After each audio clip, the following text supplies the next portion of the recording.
Beberapa media ternama di England terkejut sekaligus kagum dengan kehebatan JDT yang mampu mengikat gergasi EPL Chelsea FC dengan keputusan penuh dramatik 3-3. Keputusan mengejutkan ini turut mencetuskan gelombang kejutan serta rasa kagum yang mendalam di kalangan media dan pemerhati bola sepak di England.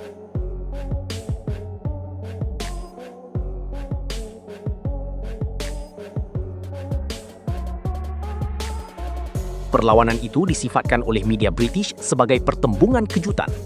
JDT tampil tanpa sebarang rasa gentar, memperagakan corak permainan pantas yang berani menguji barisan pertahanan The Blues.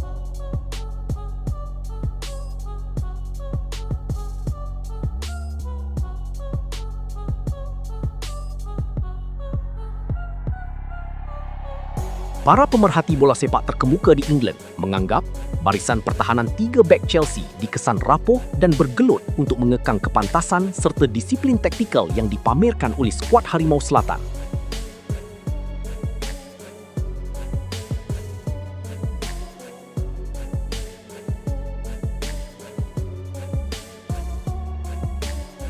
Mereka memuji corak permainan fizikal dan intensiti tinggi yang dipamerkan JDT. Permainan agresif serta tekanan bertali arus daripada tuan rumah membuatkan bintang-bintang muda Chelsea kelihatan tertekan, terutamanya apabila perlawanan dicemari dengan beberapa ketegangan di padang.